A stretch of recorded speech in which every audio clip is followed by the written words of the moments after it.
증시가 이틀간의 하락 후 혼조세를 보였습니다. 연준의 양적 완화 축소 우려가 지속되며 내구 재주문 호조와 독일 지표 개선도 힘을 쓰지 못했습니다. 이번 주 월요일 휴장을 앞둔 차익 매물도 우세했습니다.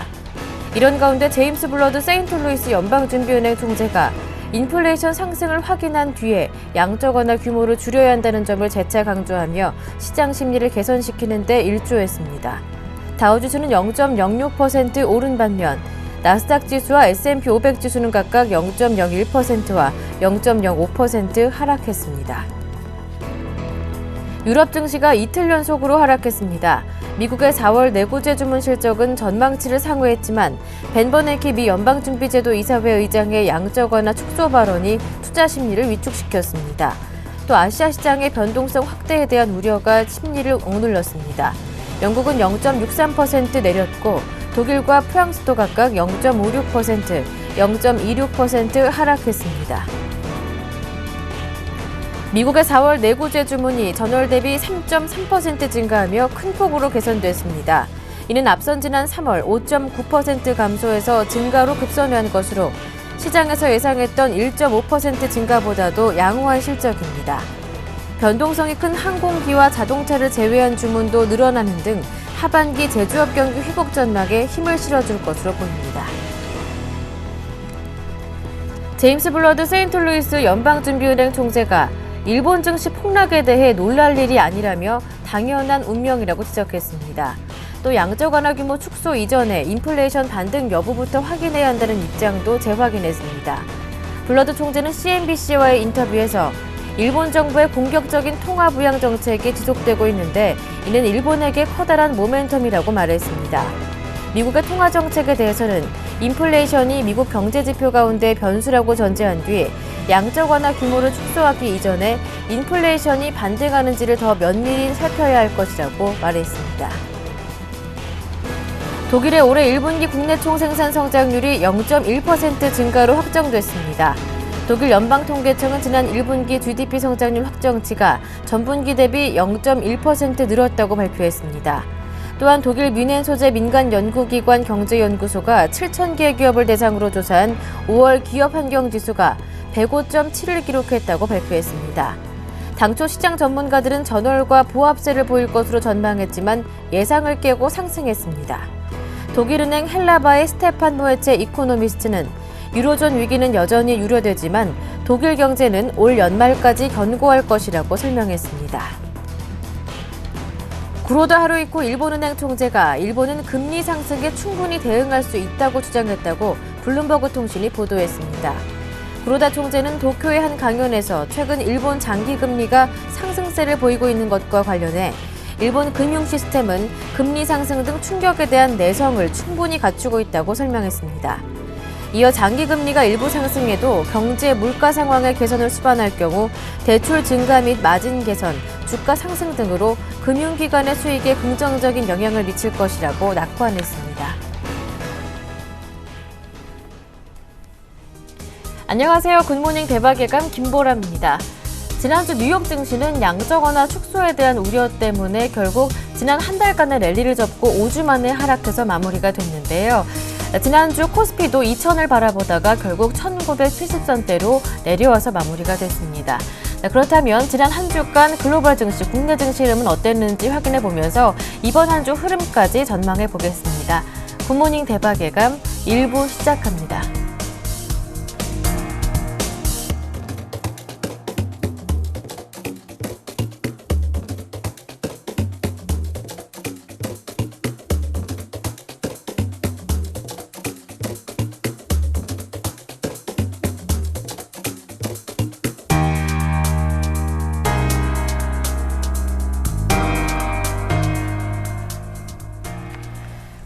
먼저 글로벌 증시 마감 내용을 자세하게 확인해 보겠습니다. KTB투자증권의 이성웅 대리와 함께하겠습니다. 안녕하세요. 네, 안녕하십니까. 결국 지난주 금요일 뉴욕 증시가 혼조로 마감했다고 합니다. 양적 완화 축소에 대한 우려가 지속되면서 경제 지표 호조도 호재가 되지는 못했다고 하던데요. 어떠한 내용들이 담겨 있는지 자세하게 들어보겠습니다. 네, 어제가 어쨌든 마지막 그 지난주에 마지막 뉴욕 증시 같은 경우에는 우선은 그 연방 준비 제도의 그 양적 완화 그에 대한 그러한 부분이 어떻게 보면 양적 완화가 지난주에 가장 뭐 뉴욕 증시 흐름을 결정지었다고 해도 과언이 아닐 텐데, 역시 지난주 금요일에도 그런 연방 준비제도의 양적 완화 축소 신호에 대한 그런 부분이 지난 마지막 뉴욕 시장 장에서도 혼조세를 좀 기록하는 그러한 요인 중에 하나이지 않았나 생각이 좀 들고 있습니다. 우선은 다우지수 같은 경우에는 8.6포인트, 0.06% 오른 15,303.10으로 거래를 마쳤고요. S&P 500 지수 같은 경우에는 전일 대비해서 0.91포인트, 0.06% 내린 1,649.60으로 마감했습니다. 나스닥 지수 같은 경우에도 0.27포인트 하락하면서 3,459.14로 거래를 마쳤다라고 좀 볼 수 있겠고요. 우선은 그 경제 지표 중에 하나라고 할 수 있는 특히 좀 제조업 경기를 가늠할 수 있는 4월의 그 내구재 주문 실적은 예상보다 좀 호조를 보였습니다. 하지만은 역시 말씀드렸던 대로 벤 버냉키의 연방준비 제조 그 의장과 또 연준의 양적 완화 축소 발언 여파를 어떻게 보면은 좀 상쇄하지는 못했다라고 좀 볼 수 있겠고요. 이런 점에서 봤을 때는 이번 주 한 주도 양적 완화에 대한 그러한 발언이 어떻게 보면은 뉴욕 시장의 가장 큰 그 방향을 가름할 수 있는 그런 요소이지 않을까 생각이 듭니다. 네, 이슈들 하나하나 살펴보겠습니다. 말씀해 주셨다시피 미국의 내구재 주문이 증가세로 돌아서면서 하반기 제조업 경기 회복에 대한 기대도 높아졌다고 하더라고요. 내구재 주문이 시장에서 예상했던 것보다 좀 크게 늘어 부분이 어떻게 보면은 미국의 제조업 경기라고 하면은 전체적인 미국의 경기를 가늠할 수 있다라고 볼 수 있겠는데, 그러한 4월의 내구재 주문이 예상했던 것보다 큰 폭으로 늘었습니다. 그렇기 때문에 시장에서는 향후에 좀 기업 투자가 올 하반기에 미국 제조업 경기를 어떻게 올릴 수 있는 그런 부분이지 않을까라는 생각이 지금 미국에서 미국 그 내구재 주문 나온 이후에 가장 크게 좀 긍정적으로 나온 부분, 그 기대감을 좀 불러일으키지 않나라는 생각이 들고 있습니다. 4월의 내구재 주문은 전월에 비해서 3.3% 증가했는데, 시장에서 예상했던 게 1.5%, 무려 2배 가까이 크게 좀 예상했던 것보다 늘었다고 볼 수 있겠고요. 특히 그 4월의 내구재 주문 전에 3월의 내구재 주문 같은 경우는 6.9%까지 급감했다라고 볼 수 있습니다. 이런 점에서 봤을 때는 3.3% 늘어났다는 것은 굉장히 큰 의미가 있다라고 좀 볼 수 있겠고요. 우선은 안에를 그 내구재 주문 안에서도 특히 운송을 제외한 내구재 주문이 1.3% 늘었고, 시장 전망치 0.5%를 그 예상했던 것보다 크게 올렸다라고 볼 수 있겠습니다. 그 운송 제외를 한 내구재 주문이 늘기는 3개월 만에 처음이라고 볼 수 있겠고요.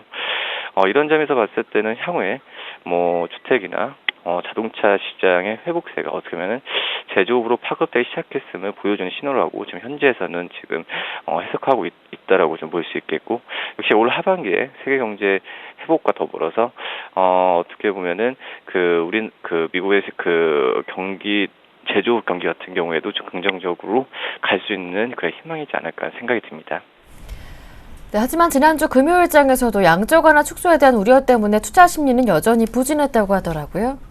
네, 연준의 양적 완화 축소 신호에 대한 그러한 여파가 지난주 장에서도 내구재 주문이 긍정적으로 갔음에도 불구하고 역시 주가를 위 업사이드를 막아놨더라고 해도 과언이 아니었다라고 좀 볼 수 있겠고, 역시 버냉키 의장이 지난 22일에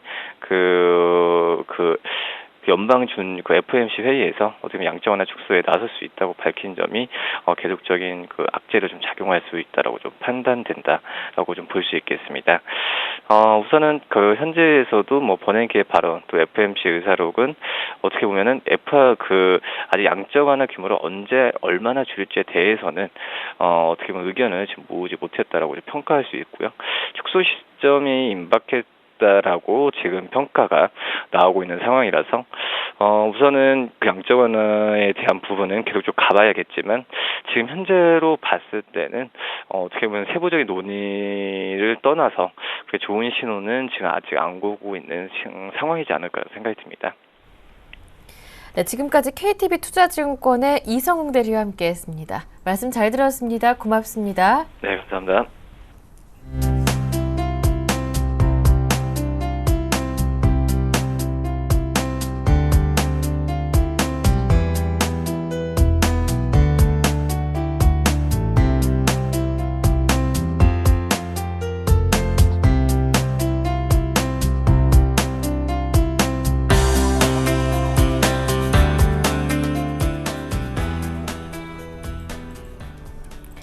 이어서 글로벌 증시 주요 이슈들을 점검해 보겠습니다. 레이크쇼어 인베스터스의 이현민 이사님과 함께합니다. 안녕하세요. 안녕하십니까. 미국의 상장기업 회계감독위원회가 이제 미국 증시에 상장된 중국 기업의 회계 실사를 할 수 있다고 하더라고요. 어떠한 내용인지 자세하게 들어보겠습니다. 그렇습니다. 중국 정부가 이를 이제 허용하는 쪽으로 가닥을 잡았습니다. 지난 주말에 이 소식이 들어왔는데요. 역시 이제 다음 달 7일 있을 오바마 대통령과 시진핑 그 정상회담을 앞두고 중국 정부가 이를 좀 양보하는 모양새로 나타난 것으로 풀이할 수가 있겠습니다. 지난 2007년부터 미국의 증권관리위원회와 회계감독위원회가 뉴욕 증시에 상장한 중국 기업의 회계 정보를 열람토록 그 권한을 달라라고 줄기차게 요구를 해왔습니다. 이런 부분을 이제는 이제 허용하는 쪽으로 가닥을 잡았다라고 볼 수가 있겠는데요. 그렇지만 중국의 증권관리위원회는 미국의 증권관리위원회인 SEC 쪽은 아직까지는 허용을 하지 않고 미국의 회계감독위원회만 먼저 이를 선양어한다라는 내용으로 나왔습니다.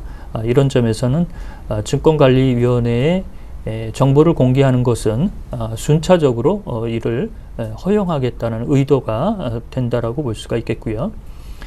따라서 이 정보가 이제 그 미국 회계감독위원회로 이첩이 될 경우 중국 기업들, 특히 뉴욕 증시에 상장된 중국 기업들의 회계의 적정성 문제나 금융 사기 문제 이런 부분을 주체적으로 미국의 회계감독위원회가 이를 조사할 수 있는 권한을 이제 부여한다라고 볼 수가 있겠습니다. 네, 이번 조치는 그간 지속적으로 미국 증권당국이 요청했던 사안인데 그동안은 별로 진전이 없었어요. 그렇죠. 중국 정부가 굉장히 반대를 했었습니다. 표면적인 이유는 뭐 중국 기업을 보호한다는 차원인데요. 네. 그렇지만 뭐 그 이면에는 중국의 기업들의 그 정보가 미국으로 새 나가면서 중국 국가 안보에도 영향을 미칠 일부 기업들에 대해서 고민이 있었던 것으로 보입니다. 그렇지만 이번 그 시진핑 리커창 다음 달 있을 정상회담에서 미국과의 관계 개선 이런 내용을 그 추구하고자 양보한 그런 모양새라고 볼 수가 있겠는데요. 우리나라 증시에서도 중국의 기업들이 상장이 됐다가 이 그 분식 회계나 회계 정보가 적절하지 않은 그런 부분이 나타나면서 투자자들이 손실이 커지거나 그 오명을 많이 들으면서 퇴출된 그런 내용도 있었습니다. 이는 뉴욕 증시에서도 비슷한 사례가 있었는데요. 이런 내용을 이제 좀 고치겠다라고 볼 수가 있겠고요. 그렇지만 중국의 증권관리위원회가 미국의 회계감독위원회에 먼저 그 문호를 열고 증권관리위원회인 SEC를 당분간 배제키로 한 것은 미국의 증권관리위원회는 기업들의 조사를 할 수 있는 자체 검찰권과 조사권을 가지고 있습니다. 이런 부분이 좀 부담으로 작용했다라고 볼 수가 있겠고요. 따라서 미국의 회계감독위원회가 중국 기업의 정보 열람이나 회계의 실사 이런 부분을 증권관리위원회, 특히 이제 중국 쪽이 이를 파악할 수 있다는 측면에서 보면 문제가 생겨서 이를 미국의 증권관리위원회로 이첩이 되더라도 최소한의 이에 대처할 수 있는 시간을 좀 벌겠다는 의도가 깔린 것으로 볼 수가 있겠습니다. 네, 그렇다면 이번 조치로 인해 기대되는 효과는 어떤 것들이 있을까요? 일단 중국 기업들의 회계 투명성은 나아질 것 같은데요. 그렇죠. 이런 방향으로 갈 수밖에 없는 것이 이제 글로벌 스탠다드인데요. 뱅크 오브 아메리카는 지난달 중국의 무역 수지, 특히 수출입 동향의 통계 수치에 대해서 적정성 문제를 계속 들고 나오고 있습니다. 이런 부분은 국가 통계뿐만 아니라 중국 기업의 회계 적정성 문제도 계속적으로 요구하는 바가 크다라고 볼 수가 있겠는데요. 이를 이제 조금씩 고쳐 나가는 방향이라고 볼 수가 있겠습니다. 이번 조치로 특히 뉴욕 증시에 상장된 기업들은 그 준비를 이제 단단히 해야 될 것으로 볼 수가 있겠고요. 다만 이런 점 때문에 뉴욕 증시의 상장을 추진하거나 계획하고 있는 중국 기업들이 일부 이를 다른 그 거래소로 옮겨가거나 이를 좀 미온적으로 다른 쪽으로 이제 대처하려는 이런 그 부작용이 나타날 공산도 있다라고 볼 수가 있겠습니다. 그렇지만 이제 그 중국과 미국은 늘 이 위안화 절상 문제에 대해서 아주 대각 체제를 가져가고 있는 그런 부분이 좀 있기 때문에 미 재무부가 환율 조작국으로 지정을 늘 유예해 주고 있지만 이런 부분에서 공격의 타겟이 그 뉴욕 증시에 상장된 상장 기업들의 회계 조사로 번질 위험도 좀 있지 않나 이런 점이 좀 우려스럽다라고 볼 수가 있겠습니다. 네. 다음 이슈 짚어보겠습니다. 아베 총리가 지난 주말 원전 제로 정책을 포기하겠다라는 의사를 밝혔는데요. 어떠한 내용인지 이 소식 이어서 자세하게 들어보겠습니다. 그렇습니다. 지난주에도 저희가 이제 일본 얘기를 하면서 이 원전 제로 정책에 대해서 좀 말씀을 드린 바가 있는데요. 원전 제로 정책을 재검토하겠다라고 그 아베 총리가 지난 26일 교도통신이 보도를 했습니다. 역시 현재 10개월 연속 사상 최대치의 무역수지 적자를 가져가면서 그 일본의 국채금리 10년 만기 국채금리가 불안하게 움직이는 점 이런 점을 취하고자 하는 고육책이라고 볼 수가 있겠는데요. 일본은 2011년 후쿠시마 원전 사고 이후 원전 제로 정책을 가져가면서 원유와 천연가스의 수입 비중이 크게 늘어나고 있는 상태입니다. 이러면서 지난해부터 10개월 연속 현재 무역수지 적자가 누적되고 있는데요.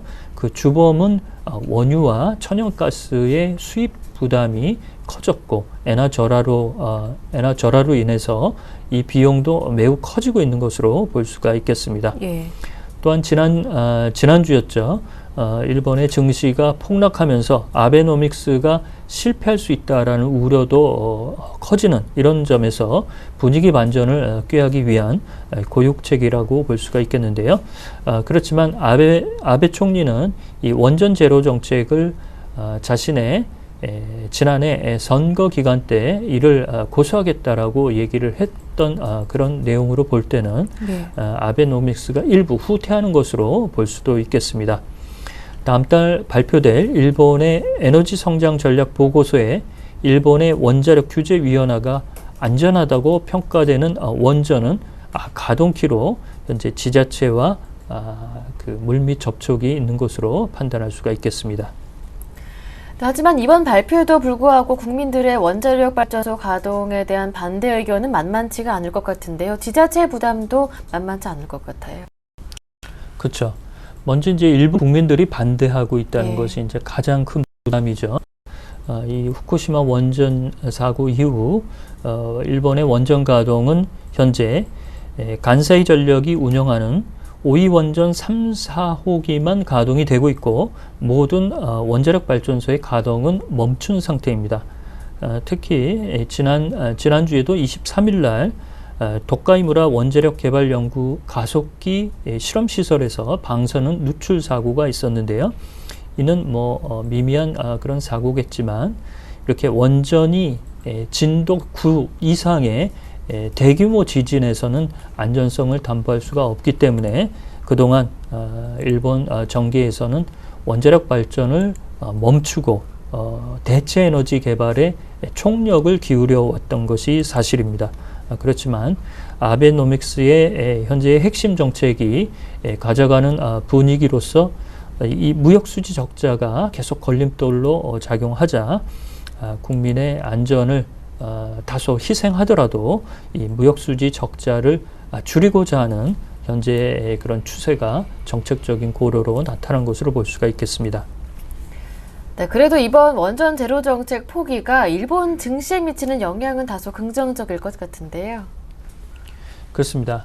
그 에너지 수입 비용을 이제 많이 줄일 수 있다는 측면에서 보면 무역수지 적자 규모를 줄일 수 있다는 측면에서 일본 정부의 이런 그 고려가 들어간 것을 일본 정치가 이제 긍정적으로 받아들일 수 있을 것으로 봅니다. 그렇지만 일본의 원자력 규제위원회가 원전 가동을 몇 개의 원자력 발전소를 허용해 줄 수 있을 것인가, 이것이 이제 관건이라고 볼 수가 있겠는데요. 이 변수가 허용적으로 가닥을 잡더라도 단계적으로 가동이 되기 때문에 단기적으로 무역수지가 큰 폭의 비용이 줄어드는 그런 효과가 당장 나타나기는 좀 어려울 것으로 볼 수가 있겠습니다. 또한 최근에 동아시아 쪽의 경제 규모가 많이 현재 교육 규모가 늘어나면서 우리나라와 일본은 원자력 수주의 경쟁을 해외에서 가져가고 있습니다. 중동뿐만 아니라 동아시아에서도 이런 경쟁 체제가 나오고 있는데요. 이런 쪽에서 밀리지 않기 위한 아베 총리의 입장도 고려된 것으로 볼 수가 있겠습니다. 그렇지만 소비세를 당장 10% 이상 인상하기가 부담스럽다는 점, 기업의 임금 인상을 독려하고 있지만 일부 내수 기업들은 여전히 이 수입 부담으로 인해서 임금 인상에 난색을 표하고 있다는 점, 이런 여러 가지 문제 때문에 역시 원전을 다시 가동하는 쪽으로 아베 총리가 방향을 튼 것이 아닌가라고 볼 수가 있겠습니다. 네, 말씀 잘 들었습니다. 지금까지 레이크쇼어 인베스터스의 이현민 이사님과 함께했습니다. 말씀 잘 들었습니다. 고맙습니다.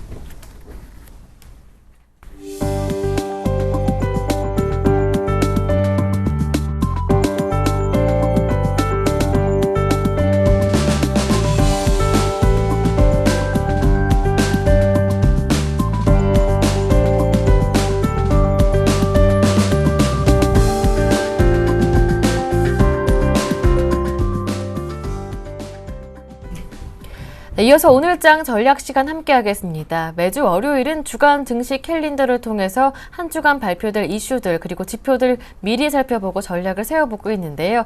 유스탁의 유창희 대표님과 함께합니다. 안녕하세요. 안녕하십니까.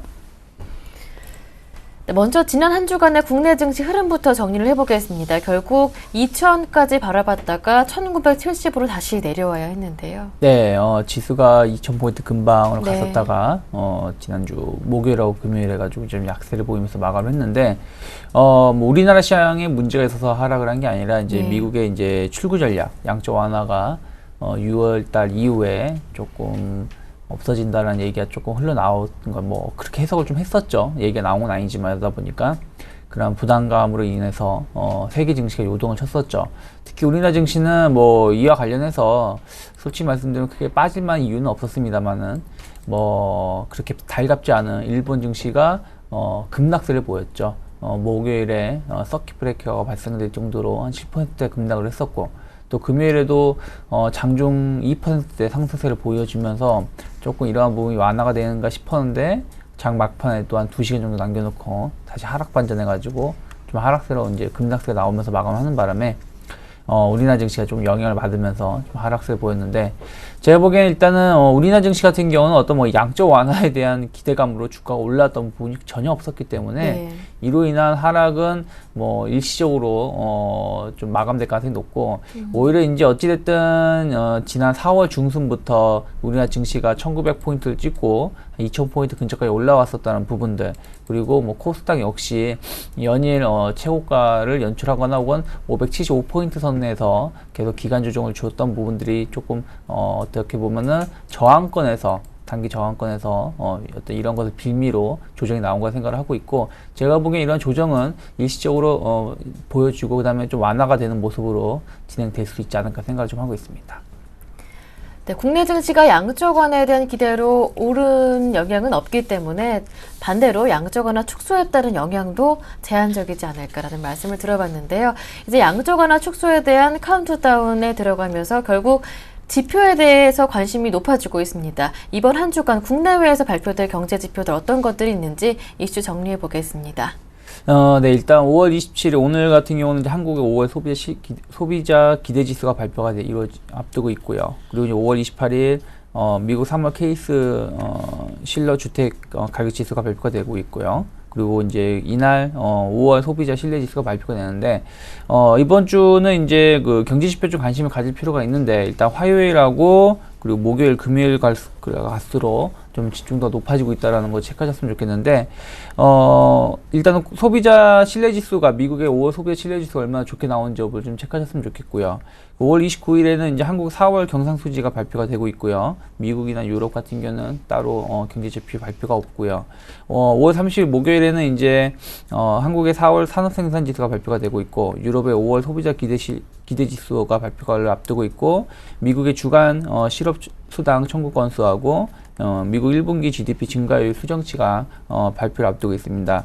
일단 실업 수당이 이제 얼마나 나오는지 여부하고, 그리고 이제 요게 다음 주에 있을 실업률에 연관성이 있기 때문에 좀 관심 있게 보셨으면 좋겠고, 1분기 GDP 증가율이 또 얼마나 수정이 이루어지는지, 뭐 큰 변화는 없었겠지만 여기서 만약에 큰 변화가 이루어진다면은 여기에 따라서 증시가 좀 변동을 보일 수 있다는 거 체크하셨으면 좋겠고요. 그 다음에 이제 5월 31일에는 이제 일본 4월 소비자 물가 지수가 발표를 앞두고 있고, 그리고 이제 미국 4월 개인 소비 소득 증가율이 관련해서 발표를 앞두고 있다는 거. 특히 이제 5월 시카고 구매자 관리 지수 PMI 지수라고 그러죠. PMI 지수하고 5월 미시건 소비자 심리 지수가 발표를 앞두고 있는데, 이제 시카고 PMI 지수하고 미시건대 소비자 심리 지수가 상당히 중요한 지표로 역할을 좀 할 수 있기 때문에, 예. 여기에 따라서 이 발표 여부에 따라서 이번 주 후반, 그러니까 다음 주 초반이겠죠. 다음 주 초반에 증시 방향성을 좀 결정질 수 있다라는 거 좀 체크하셨으면 좋겠습니다. 네. 이번 주 후반으로 갈수록 미국에서 나오는 경제 지표도 더 꼼꼼하게 체크해보자라는 말씀 정리해볼 수가 있었습니다. 자, 그렇다면 이번 주 국내 증시 흐름 어떻게 보시는지 전략까지 세워보겠습니다. 코스피 다시 한번 2000선 도전하게 되겠죠? 네, 제가 보기에는 2000선 포인트 충분히 도전할 가능성이 높지 않을까 생각을 하고 있고요. 이제 아까도 말씀드렸다시피 그닥 이제 우리나라 연가성은 떨어지고 있는데, 예. 일본 증시가 어쨌든 지난주 좀 급락세 보였었기 때문에, 그렇죠. 일본 증시가 조금 안정화가 이루어질 수 있는 여부를 좀 체크하면서 증시를 좀 바라보셨으면 좋겠고, 종합주가지수는 일단 다시금 2000포인트를 좀 노크를 시도를 할 것 같아요. 지난주에 일단 하락세가 진정이 되고 1970포인트대에서 마감됐기 때문에 2000포인트 돌파 여부를 좀 체크를 하면서 대응하셨으면 좋겠고, 특히 이제 외국인이 이제 강하진 않지만은 지난주 초반에 그러니까 수요일까지 외국인의 매수가 오래간만에 유입이 꾸준히 들어왔었던 부분들이 지난주 목요일하고 금요일에 이제 매도로 반전됐던 부분들이 있거든요. 근데 이러한 외국인의 유가증권 매수의 유입이 이번 주에 다시 이어질 수 있는지 여부를 체크하셨으면 좋겠고, 특히 이제 월말 윈도우 드레싱 효과를 기대해 볼 수 있는 상황에서 외국인의 매수세 여부하고 또 이제 기간의 프로그램 매수세가 유입이 될 수 있는지 여부를 좀 같이 체크를 하셨으면 좋겠지 않을까 생각을 하고 있고요. 코스닥 시장 같은 경우 일단 580포인트의 돌파를 좀 기대를 하고 있습니다. 결국에는 그 570포인트 200포인트대에서 570포인트대에서 기간 조정을 주면서 시장이 좀 움직였었기 때문에 580포인트대 이상으로 주가를 이번에 노크를 할 때, 지난번에는 그 자리에서 맞고 흘러내렸지만은 이번에는 돌파가 충분히 이루어질 수 있다는 거 열어놓고 대응하신다면 좋지 않을까 생각을 좀 하고 있습니다. 네. 네, 이번 주 코스피 코스닥 모두 한번 반등을 시도하지 않을까 이렇게 내다보시는데요. 그 사이에서 노려볼 만한 종목이 있다면 어떤 종목인지 관심 종목 들어보겠습니다. 네, 반도체 후공제 업체인 솔브레인을 좀 관심 있게 보시면 좋지 않을까 생각을 좀 하고 있는데, 일단은 그 반도체 부분에서, 그러니까 후공정 부분에서 수익성 개선이 기대가 되고 있죠. 1분기 때도 개선이 이루어지고 있었는데 생각보다는 더디게 이루어졌다는 부분들. 근데 지금 반도체 업종이 업황이 계속 회복 국면에 놓여 있기 때문에 2분기 때 실적이 상당히 기대가 되고 있다는 거 체크하셨으면 좋겠고, 또 이제 OLED 관련해서 이제 스마트폰 OLED 관련해서 갤럭시 4가 이제 지난주인가요? 지난주쯤에 1000만 대 돌파가 이루어졌었는데, 이러한 부분들의 실적이 이제 다시금 가시화될 수 있다는 기대감이 이번에도 작용하고 있다는 거. 그렇다면은 반도체 업황하고 OLED 쪽 스마트폰 관련된 매출이 2분기 때부터 본격적으로 순차적인 반영이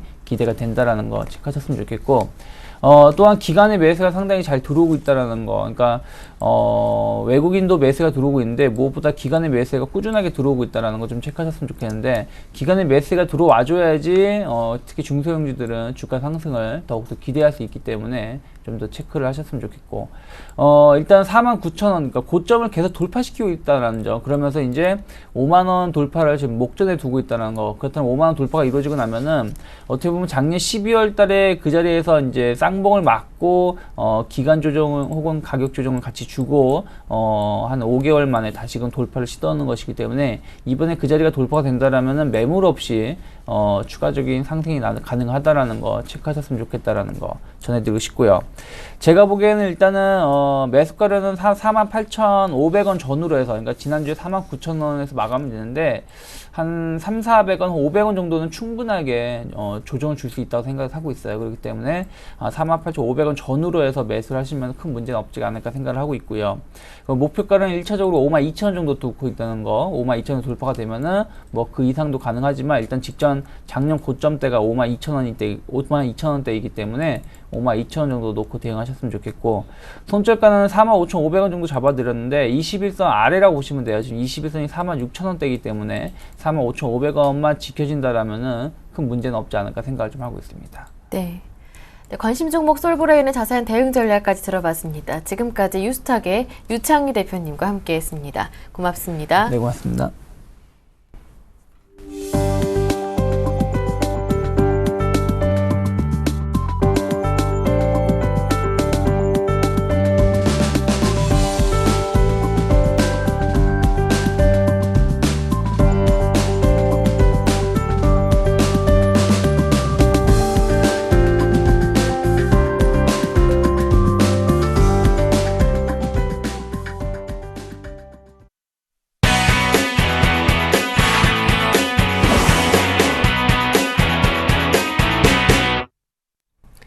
국내외 주요 경제 이슈를 짚어보는 이슈앤이슈 코너 함께하겠습니다. 서울경제신문의 서은영 기자 모셨습니다. 안녕하세요. 안녕하세요.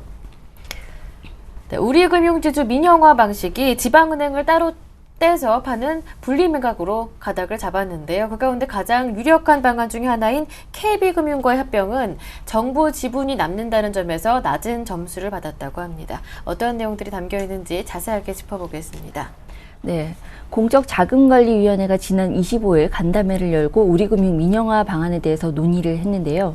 공자위의 한 관계자는 서울경제 취재진과 만나 과거에 해봤거나 문제가 있었던 방식보다는 과거에 안 해본 방식이 나올 수 있지 않겠느냐는 공감대가 있었다, 이렇게 밝혔습니다. 지금까지 공자위는 우리금융 민영화 방안으로 크게 일괄 매각, 분산 매각, 분리 매각으로 나눠서 검토를 했었죠.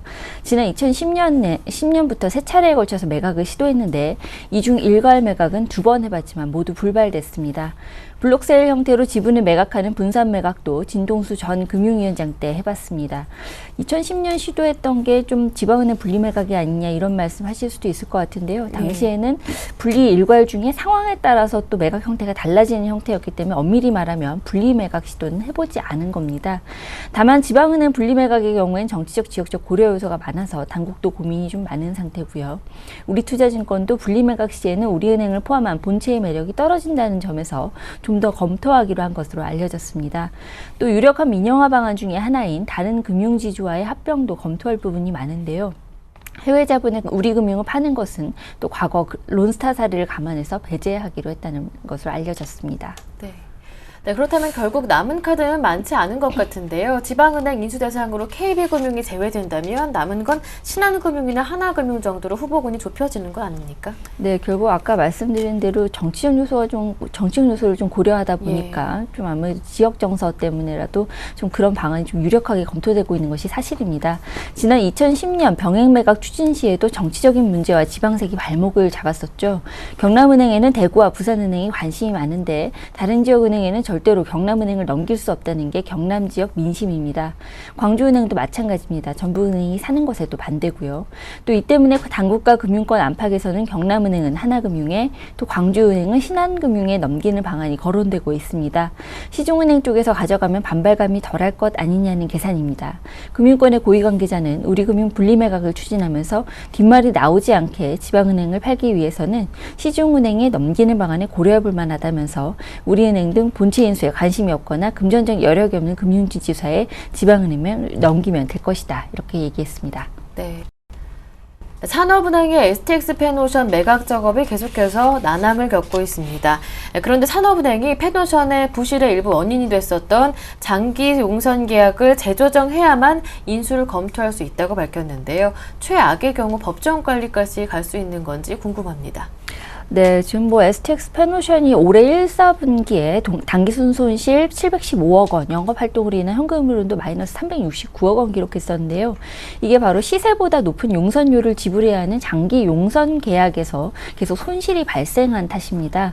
현재 STX 페노션은 344척의 선단을 거느리고 있는데 이 중 250척이 외국 선주들한테 빌려온 용선입니다. 이 중에 32%인 80척이 10년 이상의 장기 용선 계약으로 맺었는데요. 이게 좀 2007년에서 한 2008년 정도 해운업황 지표가인 발티 운임지수가 1만 포인트를 넘던 호황기에 높은 용선료로 빌린 선박들입니다. 그러다 보니까 아무래도 좀 상당히 좀 부담이 되고 있는 상태인데요. 지금은 BDI 지수, 발티 운임지수도 상당히 좀 하락한 상태고 용선료 역시 당시보다 10분의 1 가까이 떨어진 상태입니다. 결국 산업은행은 조정이 이루어지지 않을 경우 디폴트를 선언하라고 할 정도로 STX를 강하게 압박하고 있는데요. 하지만 신용도 하락으로 협상력이 없어진 STX 페노션이 재조정에 나설 수 있을지는 미지수입니다. 때문에 지난 2011년 운임 하락에 따른 장기 용선료 부담을 견디지 못하고 결국 법정 관리를 신청한 대한해운의 사례를 재현하는 것이 아니냐 이런 우려가 나오고 있는 것이 현실입니다. 네, 이어서 검찰이 수사 중인 CJ그룹의 해외 비자금 조성 의혹 사건 좀 짚어볼까 합니다. 검찰 수사 어떻게 진행 중인지 자세하게 들어보겠습니다. 네, 검찰과 금융계에 따르면 서울중앙지검 특수 2부는 해외 자산운용사인 T사 등이 2004년, 2007년, 2008년에 CJ와 CJ제일제당 주식을 대량 매수했다가 단기간에 매도하는 과정에 국내에 비자금이 동원된 것으로 의심하고 주주 지분 변화를 추적 중인 것으로 전해졌습니다. 실제로 T사의 CJ 지분율은 2003년 12월부터 2004년 1월 사이에 5.03%에서 6.14%로 확대됐습니다.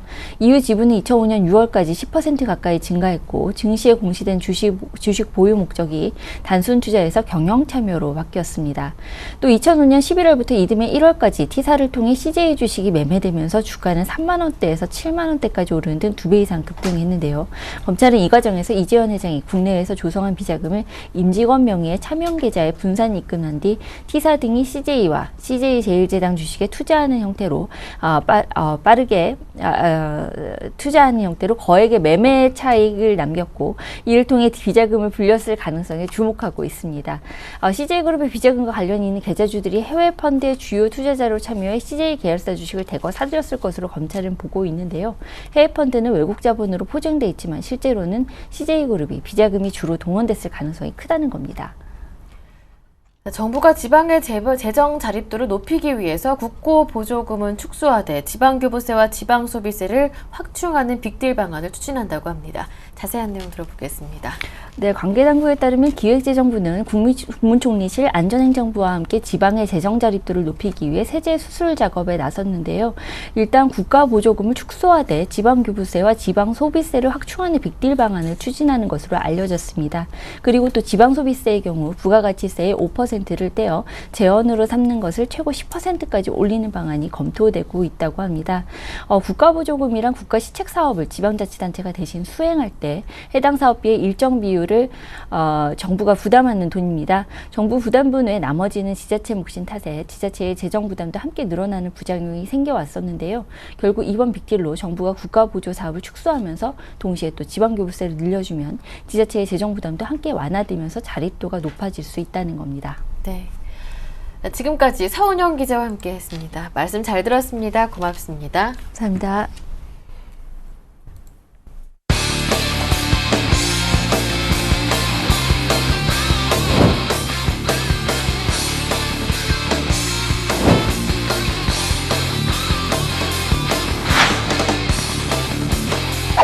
여러분들의 계좌가 남들에 비해서 아니면 주식시장 전체에 대비해서 항상 추가 수익이 나도록 최선의 노력을 다하도록 하겠습니다.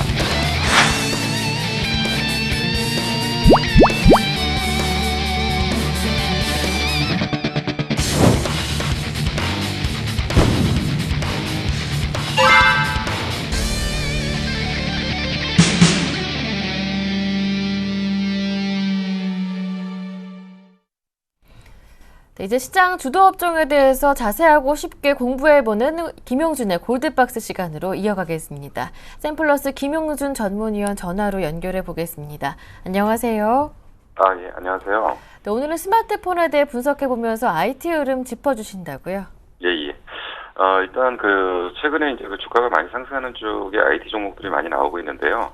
아마도 이 스마트폰의 영향이 좀 가장 많은 걸로 일단 보여집니다. 그래서 최근에 갤럭시 S4 출시를 기점으로 해서 스마트폰 내부에 어떤 변화들이 좀 있는지 그걸 갖다가 이제 항목별로 좀 나눠서 보고요. 그리고 거기서 실질적으로 수혜가 되는 종목, 그러니까 전체적인 방향들을 좀 같이 말씀을 드리도록 하겠습니다. 먼저 스마트폰으로 바라본 IT의 흐름이라는 거에서는 몇 가지의 좀 특징들이 좀 나타나고 있는데요.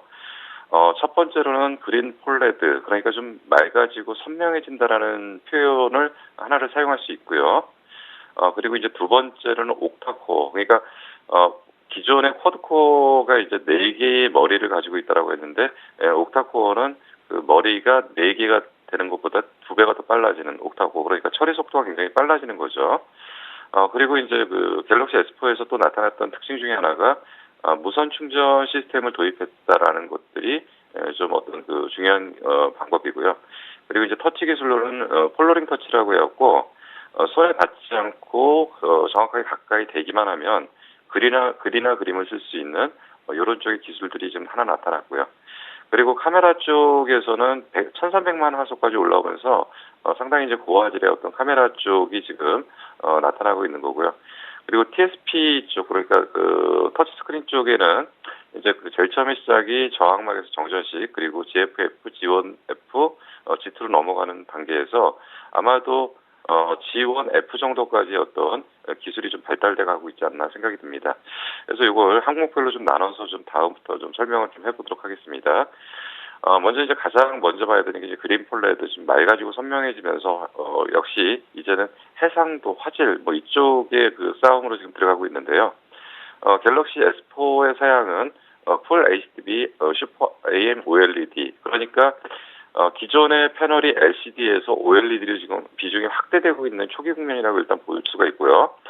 그동안 이제 OLED를 많이 적용 못했던 게 이제 삼성에서 수율의 문제와 대면적화의 문제를 해결을 못했는데, 어쨌든 요번에 5인치짜리의 갤럭시 S4가 나오면서 여기에 AM OLED를 장착했다는 것이 상당히 큰 의미를 갖는 거고요. 결국 이것은 앞으로 면적이 대면적화가 지금 진행되는 초기 국면에서의 어떤 생산성을 지금 확보하는 방법입니다. 그래서 이제 향후 이게 이제 10인치까지 추가적으로 적용되면은 AM OLED 시장에서는 어느 정도 이제 방향성들이 좀 나올 거고요. 결국 이제 여기서 풀어야 될 문제들이 결국 수율의 문제인데, 이 수율의 문제만 해결된다면 앞으로 AM OLED 쪽은 상당한 어떤 좀 실적의 개선들이 좀 나타날 거고요. 그래서 이제 우선적으로 지금 이쪽에 어떤 종목군들이 묶이는 게 AM OLED 장비군들은 그린 폴레드에 가장 큰 수혜를 입을 수 있는 쪽이라고 좀 볼 수가 있습니다. 그리고 이제 다음으로 이제 설명드리는 게 이제 옥타코어입니다. 기존의 쿼드코어가 이제 머리가 4개인데 이제 8개가 되다 보니까 결국은 처리 속도가 상당히 빨라지는 것이고요. 그리고 직접적으로 수혜를 입을 수 있는 종목들은 그러니까 이 칩을 만드는 업체들이 가장 큰 수혜를 입을 수 있는데 요거에 대해서는 향후 나중에 한번 시간을 봐서 좀 더 자세하게 설명을 좀 드리도록 하겠습니다. 그리고 이제 얼마 전에 말씀드렸던 이제 무선 충전 시스템이 향후 적용 범위가 확대되는 것이 시장이 분명히 성숙될 수 있는 가능성이 있다라고 그랬는데 우선적으로 지금 스마트폰에 적용되면서 이 시장의 규모를 일단은 어느 정도 열어놓은 건데 지금은 이제 자기 유도 방식의 충전 시스템이고 근거리 충전만 가능한데 현재 삼성에서는 그 자기 공명 방식의 어떤 방식을 연구를 해서 조금 더 이 시장을 좀 확대하려고 좀 하고 있는 거고요. 그리고 이제 말씀드린 것처럼 이쪽에 관련된 기술은 향후 가전이나 전기차 등 이런 쪽으로 해서 점진적으로 시장이 크게 확산될 수 있는 그런 부분들을 좀 가지고 있다라고 좀 보시면 될 것 같습니다.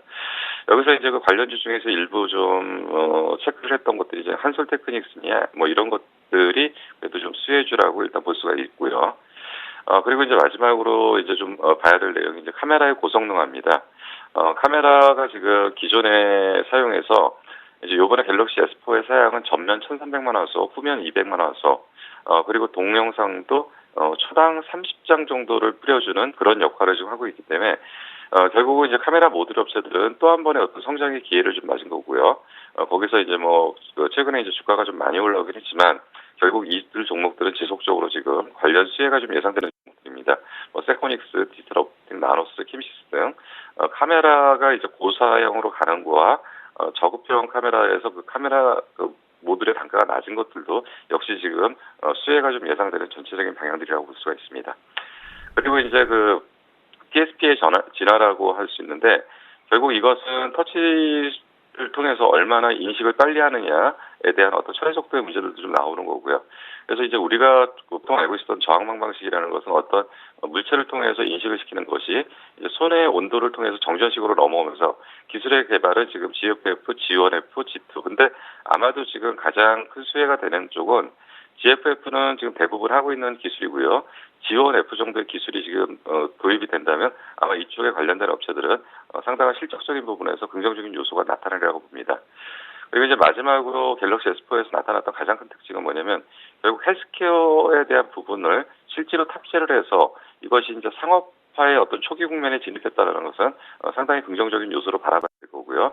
이러한 부분들이 앞으로 펼쳐지면서 어떻게 그 기업들이 실질적으로 수익이 나타나는지는 조금 더 지켜볼 필요는 있지만 전반적으로 이러한 흐름에서의 어떤 스마트폰의 IT의 흐름들을 보고서 분석한다면 종목의 어떤 내용들은 많이 나오리라고 판단됩니다. 그래서 이 정도까지 말씀을 드리고요. 내일은 태블릿 PC 관련된 얘기들 좀 해드리도록 하겠습니다. 네, 지금까지 샘플러스 김용준 전문위원과 함께했고요. 저는 잠시 뒤 2부로 오겠습니다. 함께해 주신 여러분 고맙습니다.